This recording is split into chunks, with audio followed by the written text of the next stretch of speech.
Morning. Class 12 वाणिज्य। इस video में हम लोग बैंकिंग के बारे में चर्चा करेंगे। आप लोगों को पता भी होगा कि बैंकिंग में लेसन 4 तक आपको बताया गया था। मीन्स बैंक क्या है, बैंक के बारे में, बैंक के प्रकार और बैंक की प्रणालियां। इसके बाद आपको बताया गया था बैंक के वित्तीय स्रोत, बैंक के धन विनियोजन की नीति। मीन्स ये सभी चैप्टर आपके खत्म हो चुके हैं। अगला चैप्टर जो हम लोग पढ़ेंगे लेसन 5। इस वीडियो में हम लोग पढ़ेंगे लेसन 5 जिसका नाम है बैंक का आर्थिक चिट्ठा। स्टूडेंट्स, जैसे व्यावहारिक वर्ग होते हैं, कंपनियां होती हैं, वर्ष के अंत में अपनी आर्थिक स्थिति को जानने के लिए मीन्स उनकी संपत्ति कितने हैं, उनके दायित्व कितने हैं, इन सभी चीजों की जानकारी के लिए एक विवरण पत्र तैयार करते हैं, उसे आर्थिक चिट्ठा कहते हैं। तो बैंक भी मैंने बताया था कि एक वित्तीय संस्था होती है। तो बैंक भी एक वर्ष के बाद मीन्स 31 मार्च को उसकी क्लोजिंग होती है। 31 मार्च के बाद 31 मार्च तक वो अपनी आर्थिक स्थिति की जानकारी के लिए एक विवरण पत्र तैयार करता है, जिसको हम लोग क्या कहते हैं, आर्थिक चिट्ठा। तो इस चैप्टर का नाम है आर्थिक चिट्ठा। अब ये पहले समझ लीजिए कि बोर्ड एग्जाम में क्वेश्चन कैसे आते हैं इस चैप्टर से। आपसे बोलेगा कि बैंक के आर्थिक चिट्ठे से आप क्या समझते हैं, बैंक के आर्थिक चिट्ठे का प्रारूप बनाइए। या तो सीधा बोलेगा कि बैंक के आर्थिक चिट्ठे के प्रारूप का संक्षिप्त में व्याख्या कीजिए। या तो बोल सकता है बैंक के आर्थिक चिट्ठे का नमूना देते हुए उसमें प्रयुक्त होने वाले मद, जो उसमें मद होते हैं, चाहे लायबिलिटी चाहे एसेट हो, उसकी व्याख्या कीजिए। तो आप पहले आर्थिक चिट्ठे का प्रारूप बनाएंगे, फिर लायबिलिटी साइड या एसेट साइड में जो जो आइटम आप लेकर जाते हो उसका आप क्या बनाओगे, उसके बारे में बताएंगे आप। ओके, तो हम आपको पहले बोर्ड पे समझा दे रहे हैं आर्थिक चिट्ठे का प्रारूप कैसे बनता है। उसके बाद मैं इसका एक पीडीएफ आपको भेजूंगा जिसमें आर्थिक चिट्ठा से आशय, उसमें पीवी सिंह है, उनके अनुसार क्या है आर्थिक चिट्ठे की परिभाषा, आर्थिक चिट्ठे का नमूना, आर्थिक चिट्ठे में प्रयुक्त होने वाले जो मद है उनका स्पष्टीकरण। मीन्स मैं आपको भेजूंगा, उसको आप नोट्स के रूप में अपने कॉपी पे उतारेंगे और उसे अच्छे से पढ़ लेंगे, क्योंकि बोर्ड एग्जाम में विस्तृत क्वेश्चन में ये पूछे जाते हैं। ओके, कि बैंक के आर्थिक चिट्ठे से आप क्या समझते हैं, इसका नमूना दीजिए या इसमें प्रयुक्त होने वाले मदों का स्पष्टीकरण कीजिए। ओके, तो आइए बैंक का जो आर्थिक चिट्ठा से आप क्या समझते हैं। तो आर्थिक चिट्ठा दो शब्दों से मिलकर बना है, बैलेंस धन शीट। बैलेंस को हिंदी में बाकी कहते हैं तथा शीट को चिट्ठा कहते हैं। अर्थात हम यह कह सकते हैं कि वर्ष के अंत में अपनी आर्थिक स्थिति की जानकारी के लिए जो विवरण पत्र तैयार किया जाता है उसे आर्थिक चिट्ठा में बैलेंस शीट कहते हैं। ओके, अब आइए बैलेंस शीट के नमूने के बारे में हम समझते हैं। क्योंकि ऊपर जगह नहीं था तो नमूना में देखिए इसमें कुल 4 कॉलम होते हैं। पहला कॉलम पार्टिकुलर का, दूसरा कॉलम शेड्यूल नंबर का, तीसरा column figure as at the end of current reporting period, और जो चौथा कॉलम होता है वो है figure as at the end of previous reporting period. Clear हुआ? ये 4 कॉलम होते हैं। उसके ऊपर हम लोग हेडिंग लिखेंगे, ब्लैक पेन से अच्छे से हेडिंग लिखते हैं। क्या? फ्रॉम ए शेड्यूल 3 में अनुसूची 3 के भाग 1 में आर्थिक चिट्ठे को बनाया जाता है। तो ऊपर लिखेंगे from A of the schedule 3 of the banking regulation act 1949 amended in 1991 from A. उसके बाद बैलेंस शीट एज ऑन, जो भी तारीख होगा आप उसे लिखेंगे। इतना इतना ऊपर लिखने के बाद उसके नीचे इस कागज को आप क्या करोगे, बनाओगे। मैं आपको पूरा एक कॉपी पे नोट्स के रूप में पूरे बैलेंस शीट को कैसे बनाया जाता है, क्या क्या बताया जाता है, सब आपको बताऊंगा। ओके, आप इसको अच्छे से यहाँ पे समझ लीजिए, क्या क्या इसमें जाते हैं ये समझ लीजिए, लायबिलिटी में क्या क्या जाते हैं, एसेट में क्या क्या आइटम जाते हैं, ये आप पहले समझ लीजिए। फिर जब आपको पीडीएफ भेजेंगे तो आप उसी से नोट्स के रूप में उतार लीजिए। ओके, आपको मैं बता दूं कि प्रत्येक बैंकिंग संस्था, जो वित्तीय संस्था होती है, भारतीय बैंकिंग अधिनियम 1949 की धारा 29 के अनुसार सभी बैंकिंग संस्थाओं को आर्थिक चिट्ठा बनाना अनिवार्य होता है। भारतीय बैंकिंग अधिनियम 1949 की धारा 29 के अनुसार जितने भी बैंकिंग संस्थाएं होती हैं, सबको आर्थिक चिट्ठा बनाना क्या होता है, अनिवार्य होता है। और इसके बाद ये किस शेड्यूल में है, ये शेड्यूल 3 में है कि भाग 1 में बनता है। और किस अधिनियम के अंतर बनता है, भारतीय बैंकिंग अधिनियम 1949 के अंतर्गत ये बनाया जाता है। क्लियर हुआ इतना आपको समझ में आ गया। आपके एग्जाम में पूछ सकता है, पूछता भी है, इसके प्रारूप का वर्णन कीजिए, तो आप पूरा इसी तरह इसको लिखेंगे। और ये भी बोल सकता है कि इसमें प्रयुक्त होने वाले मदों का स्पष्टीकरण कीजिए। तो आइए, इसके बाद ये ऊपर आपने हेडिंग डाला, उसके बाद इसके नीचे इसको बनाया। आप ब्लैक पेन से पूरे कॉलम को बनाएंगे, इसको भी लिखेंगे, पार्टिकुलर ब्लैक से schedule number, figure at current reporting period और प्रीवियस पीरियड, इसको आप लिखोगे। सबसे पहला जो पार्टिकुलर में हम लोग लिखते हैं वो लिखते हैं लायबिलिटीज। सबसे पहले क्या लिखते हैं, ऊपर सबसे बैलेंस शीट। आप 11th में भी पढ़े होंगे बैलेंस शीट कैसे बनता है। बैलेंस शीट में 2 कॉलम होते हैं, एक लायबिलिटीज होता है और एक एसेट होता है। लेकिन अब प्रारूप में परिवर्तन किया गया है, अब केवल पार्टिकुलर का एक कॉलम होता है, न कि 2। और उसी कॉलम में लायबिलिटीज और एसेट दोनों को लिखा जाता है। बस लायबिलिटीज के जितने भी आइटम हैं उनको सबसे ऊपर लिखेंगे, फिर पूरे को ऐड कर देंगे, फिर नीचे एसेट्स को लिखेंगे, फिर उसको ऐड कर देंगे। ओके, मींस प्रारूप में चेंजिंग किया गया। पहले लायबिलिटीज इधर लिखा जाता था और एसेट इस साइड लिखा जाता था। अब एक ही कॉलम होता है, सबसे ऊपर क्या लिखते हैं, लायबिलिटीज, उसके नीचे क्या लिखते हैं, एसेट। और आपको पता भी होगा, 11th में पढ़े भी होंगे कि लायबिलिटीज में क्या क्या जाती है और एसेट में क्या क्या जाती है। ओके, तो सबसे पहले हम लोग क्या लिखेंगे, लायबिलिटीज। लायबिलिटीज में सबसे पहला ब्लैक पेन से हेडिंग डालेंगे, ऐसे फर्स्ट लिखेंगे। फर्स्ट लिखने के बाद लिखेंगे कैपिटल लायबिलिटीज। ओके, इस हेडिंग को डालने के बाद थोड़ा सा इसमें स्पेस देंगे। स्पेस देने के बाद इसमें लायबिलिटी में पहला जो आइटम जाता है वो क्या जाता है, कैपिटल। पहला आइटम जो क्या जाता है, कैपिटल में पूंजी। जिससे किसी संस्था की स्थापना की जाती है या जिसका वर्णन उस संस्था के रजिस्टर में किया जाता है, उसे क्या बोलते हैं, पूंजी। मींस एथोराइज्ड कैपिटल करते हैं। इसमें इशूड, सब्सक्राइब, पेड अप सब कुछ हो सकता है, लेकिन आप केवल क्या लिखेंगे, ब्लू पेन से लिखेंगे। पहला क्या लिखेंगे, कैपिटल। क्लियर हुआ।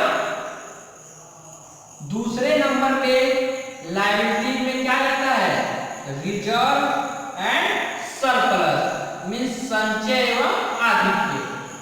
कंपनी द्वारा जो भी संचय या आधिक्य किया जाता है या संस्था द्वारा या बैंक द्वारा, उसको कहां लेकर जाते हैं, लायबिलिटीज में। ओके, तीसरा नंबर जो जाता है इसमें क्या जाता है, डिपॉजिट जाता है।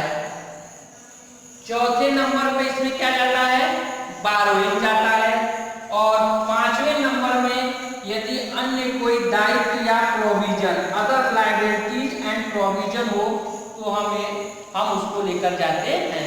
मींस कहने का मतलब है, बैंकिंग मींस जो बैंक के बैलेंस शीट होते हैं उसमें जो इंपॉर्टेंट लायबिलिटी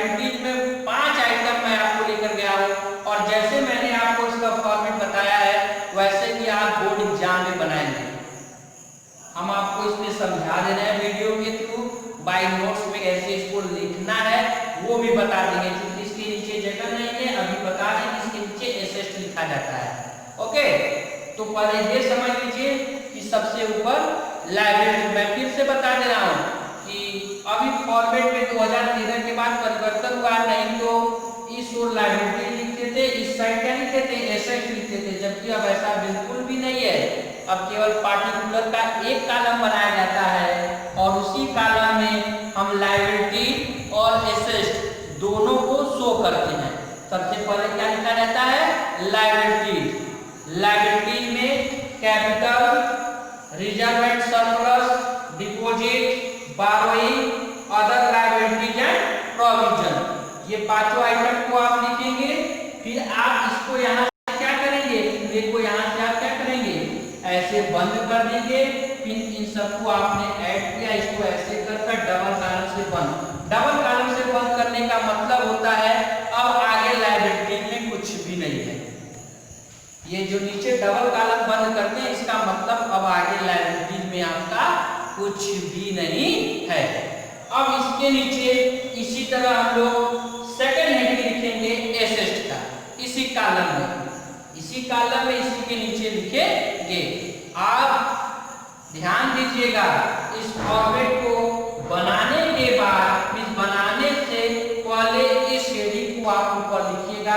यदि आपको इतना नहीं करना है कि from way of A schedule 3 of the banking regulation act 1949, तो आप केवल इतना जरूर लिखिएगा कि बैलेंस शीट एज ऑन, इतना तो आपको 11th में भी बताया गया होगा कि बैलेंस शीट एज ऑन, जिस वर्ष के अंत में, चाहे वो 31 मार्च हो चाहे 31 दिसंबर हो, जिस ईयर, जिस वर्ष, जिस मंथ में उसका क्लोजिंग होगा उसका नाम लिखेंगे। अब हम देखेंगे कैपिटल के बाद, कैपिटल लायबिलिटी मींस दायित्व के बाद अब इसमें दूसरा क्या जाएगा, संपत्ति जाएगा, एसेट। तो लायबिलिटीज आपको क्लियर हुआ। लायबिलिटीज में मैंने 5 आइटम लेकर गया। लायबिलिटीज के बाद अब हम लोग देखेंगे कि एसेट में क्या क्या जाते हैं। तो इसको पहले हम लोग मिटा देते हैं, आप एक बार इसको देख लीजिए, उसके बाद फिर हम आपको एसेट बताने जा रहे हैं।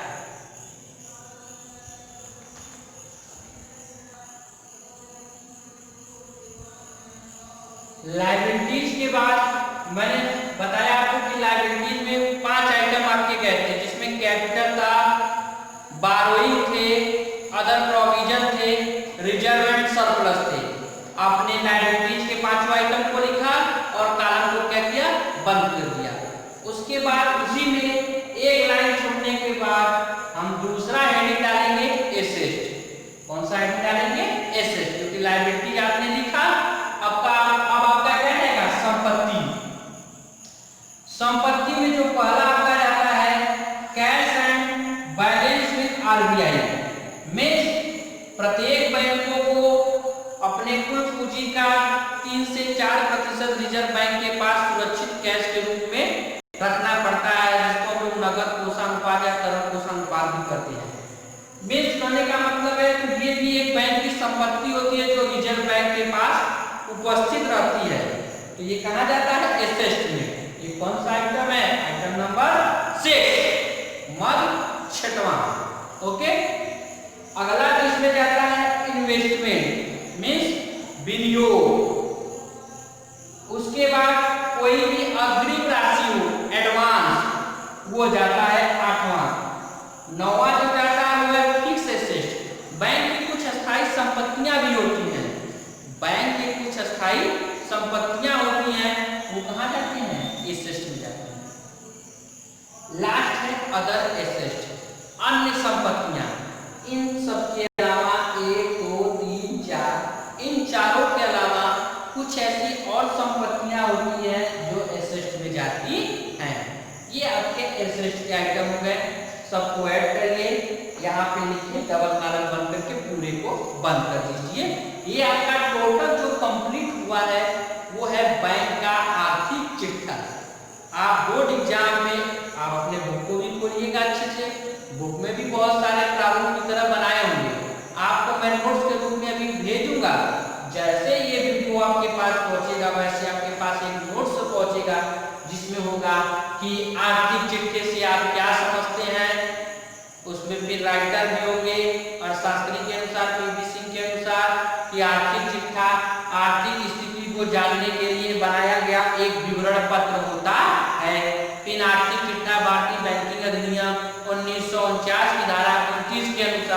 प्रत्येक बैंकिंग संस्थाओं को आर्थिक चिट्ठा बनाना अनिवार्य कर दिया गया है।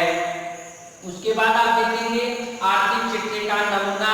आर्थिक चिट्ठे के नमूने में चाहे आप अपने बुक में भी देखेंगे तो ये इंग्लिश में ऊपर लिख देंगे तो ऐसे अट्रैक्शन होगा, आपके बोर्ड एग्जाम में इससे अट्रैक्शन बढ़ेगा। नहीं तो आप सीधा यहाँ पे भी लिख सकते हैं, इसको फॉर्मेट लिखे, यहाँ पे आप सीधा शॉर्टकट में क्या लिख दीजिए, बैलेंस शीट क्या हो जाएगा एड ऑन, ऐसे डाट करके आप नीचे यही प्रारूप उतार दीजिए, कोई प्रॉब्लम नहीं होगी।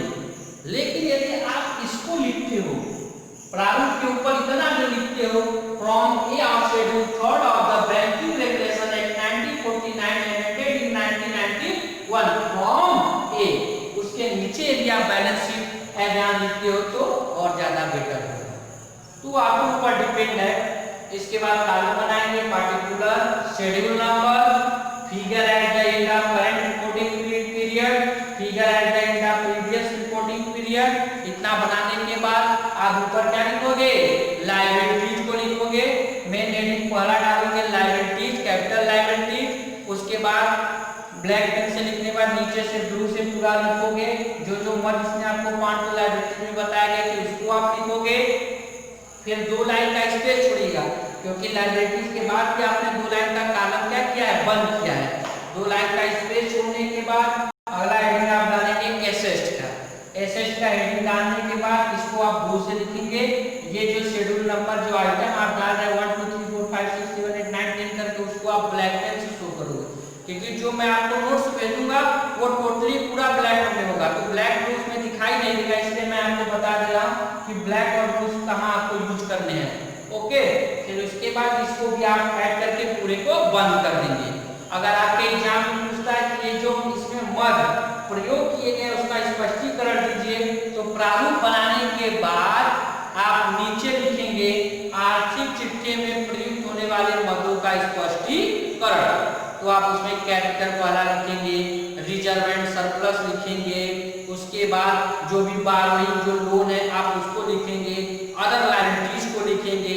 फिर एसेट में आएंगे तो cash and balance with RBI लिखेंगे, इन्वेस्टमेंट लिखेंगे, एडवांस लिखेंगे, फिक्स एसेट लिखेंगे, फिर अदर एसेट लिखेंगे। इतना आप लिखने के बाद तब लास्ट में हेडिंग डालेंगे निष्कर्ष। ये सभी चीजें ये जो आपको इसमें बताई गई हैं वो सभी चीजें जब मैं आपको नोट्स भेजूंगा तो ब्रैकेट में उसका हिंदी भी लिखा गया है। ये जितने भी आपको प्रारूप में इंग्लिश दिखाई दे रहे हैं, चाहे इन्वेस्टमेंट हो, चाहे एडवांस हो, चाहे फिक्स एसेट हो, चाहे अदर एसेट हो, ये इंग्लिश में भी है और ब्रैकेट में उसका हिंदी भी दिया हुआ है। विद्यार्थी अपनी सुविधा को देखते हुए चाहे उसे इंग्लिश में यूज करे, चाहे उसे आप हिंदी में यूज करिए, लेकिन यदि आप इंग्लिश में लिखते हैं तो ये ज्यादा बेटर होगा, क्योंकि बैंकिंग अपनी जो आर्थिक चिट्ठे को तैयार करते हैं बैंक वो भी टोटल क्या होता है, इंग्लिश में होता है।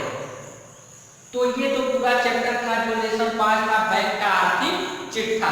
जो इससे क्वेश्चन बोर्ड एग्जाम में होते हैं वो मैंने आपको बता दिया। इसका प्रारूप पूछता है और इसमें स्पष्ट प्रयोग होने वाले मदों का स्पष्टीकरण भी पूछता है। इस वीडियो में आज के लिए इतना ही, धन्यवाद। नेक्स्ट वीडियो में हम बैंकिंग में नेक्स्ट चैप्टर के बारे में चर्चा करेंगे। धन्यवाद। एक सूचना आप लोगों को एक और है कि जब भी आप YouTube पे वीडियो को देखिए तो उसे सब्सक्राइब कर लीजिए, क्योंकि जब आप सब्सक्राइब करेंगे तो कोई भी वीडियो यदि हमारे द्वारा बनाया जाएगा हम लोगों के द्वारा तो वो आपके पास तुरंत पहुंच जाएगा। तो आप जब भी वीडियो देखें तो उसको सब्सक्राइब कर दें।